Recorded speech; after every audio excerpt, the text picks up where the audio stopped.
Murder mystery at Tamarack apartment complex turns into a crime scene after a young woman's body was found inside. Family and friends gathering throughout the day had word of her untimely passing. The 911 call came in at 4:47 p.m. on a Tuesday. There's blood everywhere, the neighbor whispered into the phone, her voice shaking so bad the dispatcher had to ask her to repeat the address twice. I think my neighbor might be dead.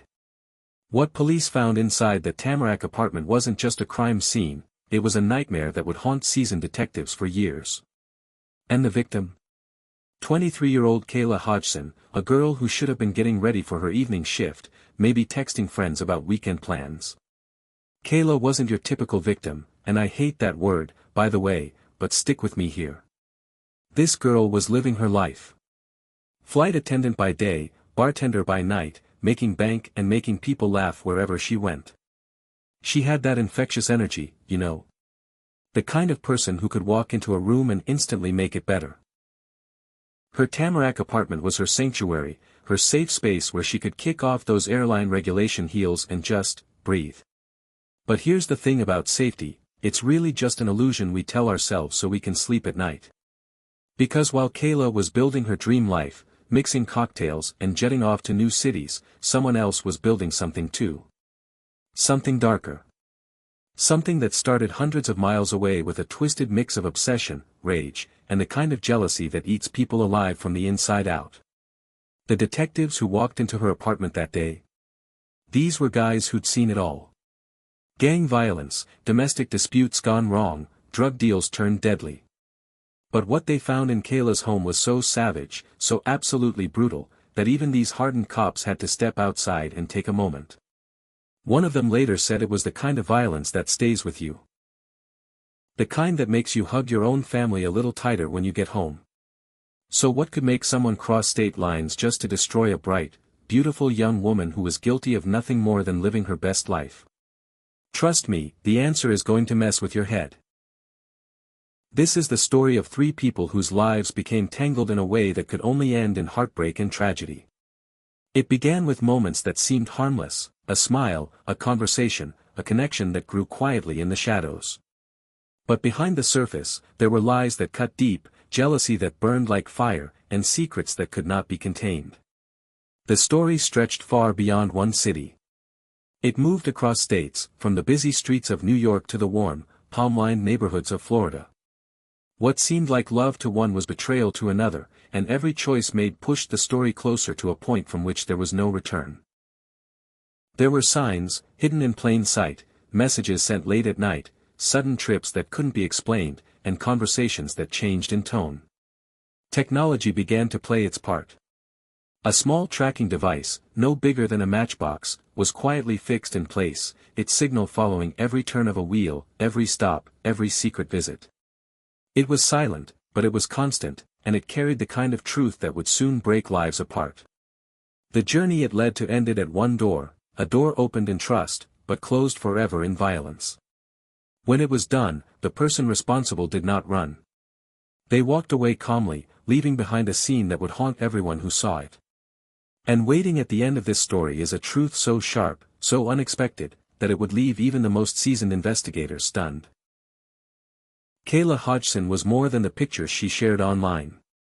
Behind the sunlit selfies and smiling snapshots was a young woman with focus and purpose. Her friends called her the dreamer with a plan, because every step she took seemed to be leading somewhere bigger. She never forgot the little things, remembering every friend's birthday, sending messages just to check in, and calling her mother every Sunday without fail. Every extra dollar she earned from her 2 jobs went into her savings.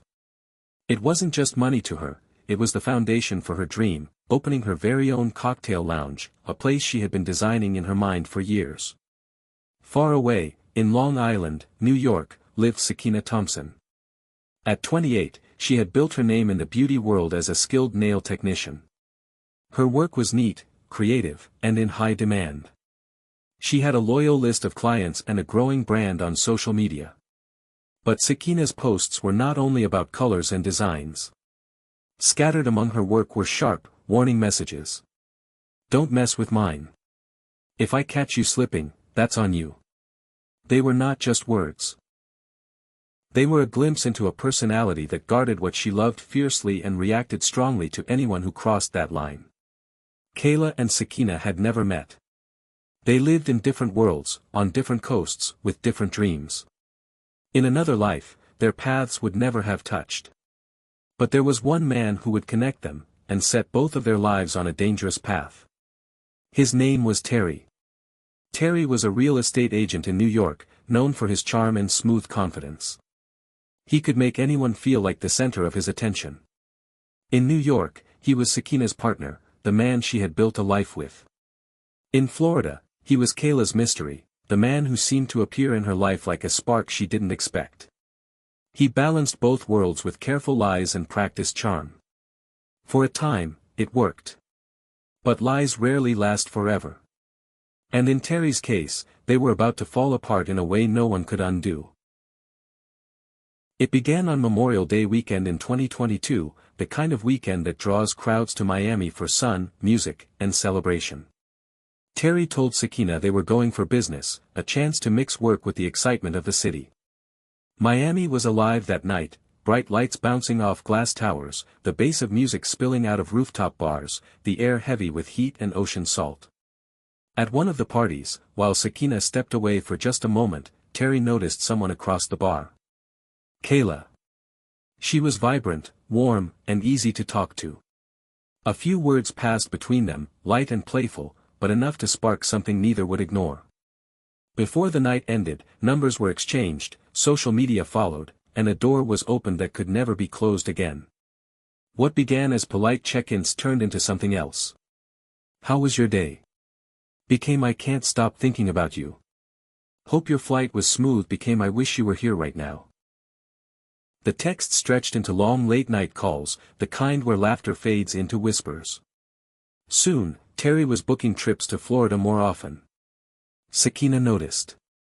The man she knew, the one who used to leave his phone on the couch while he showered, now kept it glued to him. Messages were answered in the next room. Calls were taken outside. His trips multiplied, each with reasons that felt less convincing. His explanations for where he had been were vague, his eyes shifting in ways she had learned to recognize. Suspicion took root in Sakina, but it didn't stay there. It grew. And with every unexplained absence, it hardened into certainty. She didn't just stew in jealousy, she began to plan. Late at night, she searched online for GPS trackers. Not the bulky kind that could be spotted easily, but ones that were small, magnetic, and invisible to the casual glance. She compared battery life, coverage areas, and reviews. On June 30th, she placed the order. A tiny tracker, light enough to fit in her palm. It arrived the very next day.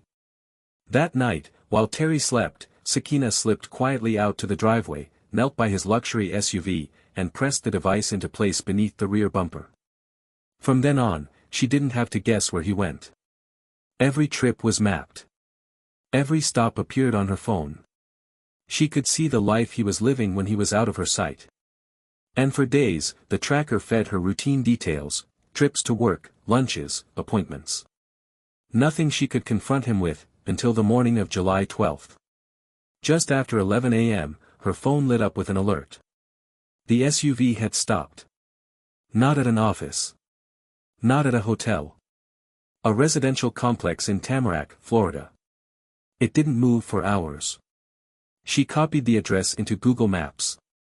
A search of property records told her the name of the tenant, Kayla Hodgson. The pieces came together with crushing clarity. The late-night calls. The unexplained trips. The guarded phone.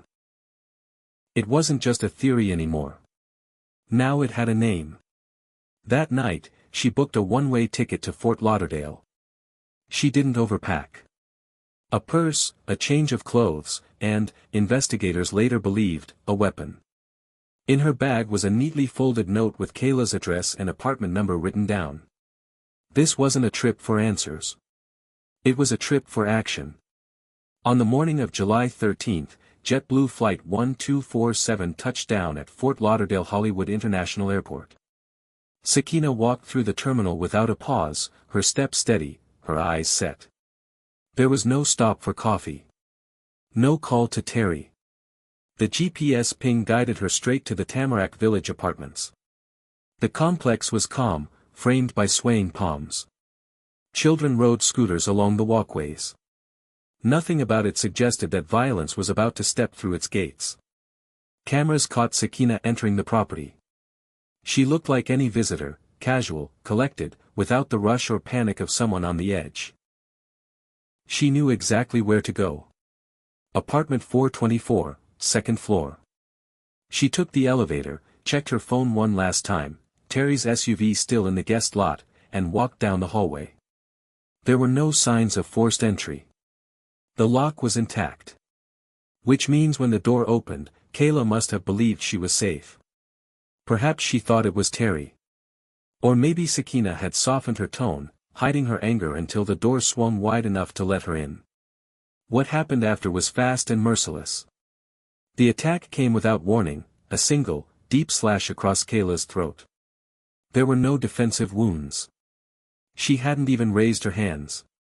The blade cut not just to kill, but to silence, ending her life within seconds.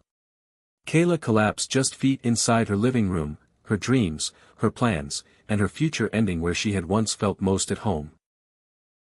For nearly a full day, Kayla's apartment remained silent. Her phone stayed dark. Messages went unanswered. Friends tried calling, certain she would eventually respond, but the hours kept slipping by. It was only when one friend, overcome with worry, decided something was wrong that the call to 911 was made. When police entered apartment 424, the air inside felt heavy and still. There, on the floor of her living room, they found Kayla's body.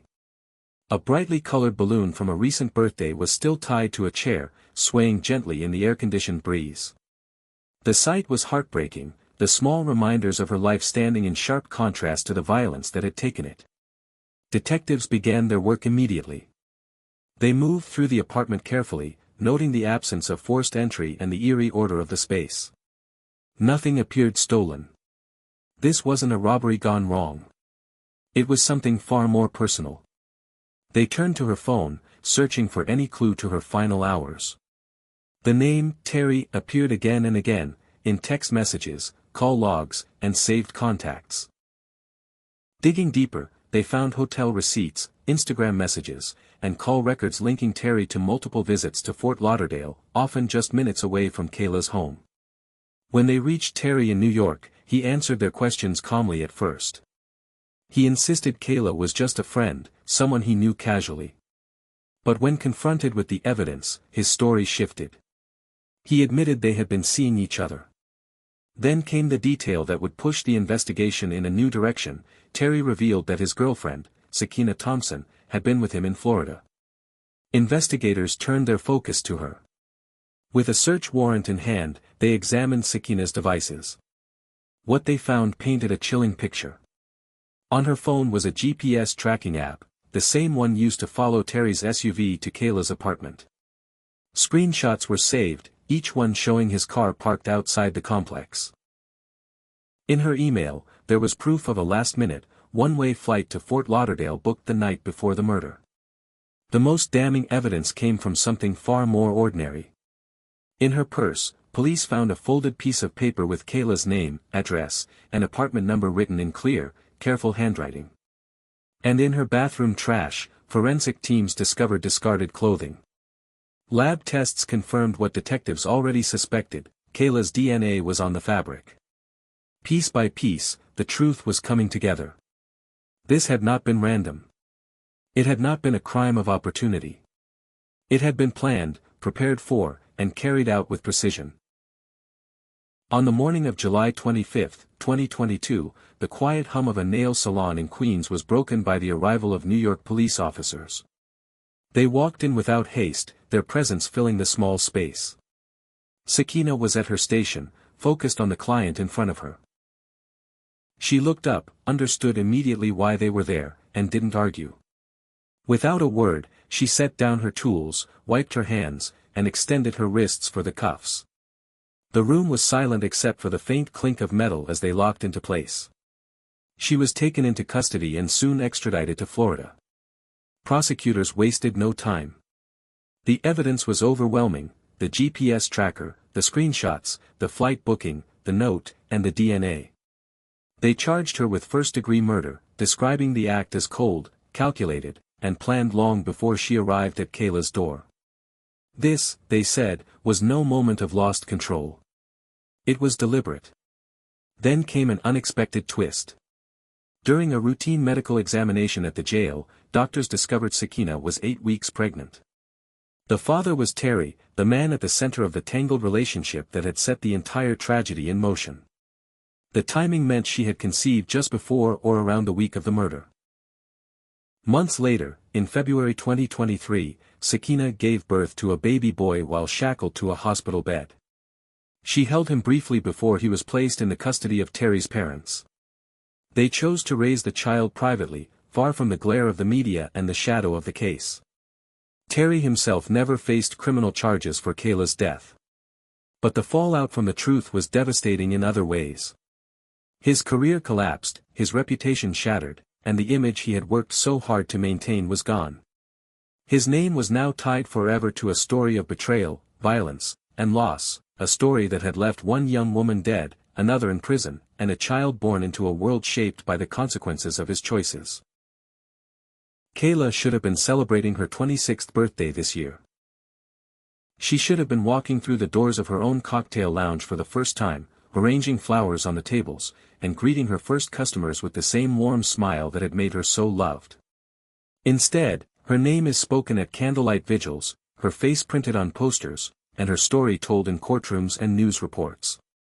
Her death left a hole in the lives of her family and friends, but it also lit a spark in wider conversations. People began to look more closely at how easily technology, something as small as a hidden GPS tracker, could be used to follow, control, and harm. Lawmakers and safety advocates began calling for stronger protections and clearer laws to prevent this kind of stalking before it leads to violence. For Kayla's family, the mission is personal. They work to raise awareness about domestic violence and the signs that can be missed until it is too late. They share her story not to freeze her forever in the role of a victim, but to keep her voice alive, the voice of a young woman with dreams, with love to give, and with so much more life ahead of her. By speaking her name, they hope to make sure her light reaches others, warning them before they find themselves in the shadow of the same kind of danger. Love is meant to bring warmth, safety, and trust, never fear, never harm. It should never take away your freedom, and it should never take away your life. Kayla's story is a reminder of how quickly love can turn dangerous when jealousy, control, and obsession take hold. If her story has touched you, share it so that more people can see the warning signs before it's too late. Every person who hears her name carries a piece of her voice forward, helping to protect someone else from facing the same fate. And if you believe that voices like Kayla's, voices taken too soon, deserve to be heard, then stand with us. Stay connected, keep the conversation alive, and let others know what you've learned from this tragedy. The more we speak out, the fewer lives will be lost to silence. Kayla's light may have been dimmed, but through awareness and action, it can continue to shine.